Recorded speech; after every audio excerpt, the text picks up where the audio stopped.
ভাই আপনার হোয়াটসঅ্যাপে এনে রাখেন আছে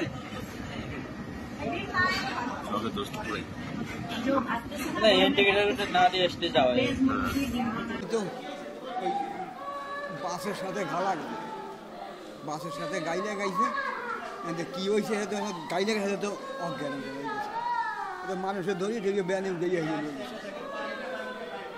বুঝলে মানুষে ধরিয়ে উঠাইয়া এই জায়গায় নিয়ে এসে আমি তো গাইলের সাথে তো আমি অজ্ঞান হয়ে গেছি ব্যানে উঠেই ধরিয়েছি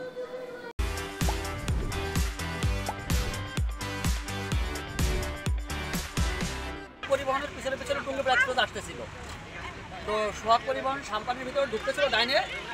এই গাড়ির ড্রাইভার বা যারা চালাচ্ছিল ওটা ভালো খেয়াল করে নেই, এটা ওই সোহাগের পিছনে লেগে যায় এই দুর্ঘটনা ঘটে। আমরা শুনতে পাচ্ছি যে গাড়ির সুপারভাইজার মারা গেছে। আহত কয়জন? টুঙ্গিপাড়া এক্সপ্রেসে সুপারভাইজার হয়তো সম্ভবত, আর 3 জন অনেক গুরুতরভাবে অসুস্থ আছে, তাদের হসপিটালে। এখানে এসে এটাই দেখছি সোহাগের পিছনে এসে এটা মারে টুঙ্গিপাড়া এক্সপ্রেস মেরে দিছে দিয়ে সুপারভাইজার জায়গায় হয়তো মারা গেছে, আর আপনার হচ্ছে গিয়ে 3 জন অসুস্থ হয়ে হসপিটালে ভর্তি আছে। আধা ঘন্টা আগে প্রায় 15 থেকে 20 জন আমাদের এখানে আসছে বাস অ্যাক্সিডেন্ট করে। তার ভিতর 2 জনকে আমরা মৃত অবস্থায় পেয়েছি। বাকিদেরকে আমরা প্রাথমিক চিকিৎসা দিয়েছি।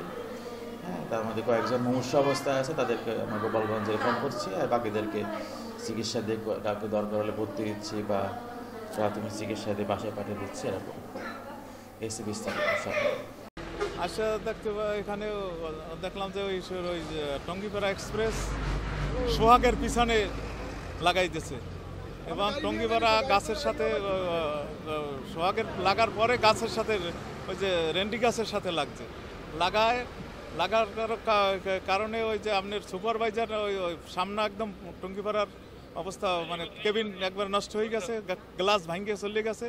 ওখান থেকে নাকি সুপারভাইজার ওই গ্লাসের উপর থেকে টপকাইয়া পইরা চাকার নিচে পড়ছে এবং তার অবস্থা খুবই আশঙ্কাজনক ছিল। সে হাসপাতালে নেওয়ার পথে মারা গেছে, শুনলাম মারা গেছে। এবং ড্রাইভারের অবস্থাও আশঙ্কাজনক, একজন যাত্রীর অবস্থা আশঙ্কাজনক, আরও কয়েকজনের অবস্থা মোটামুটি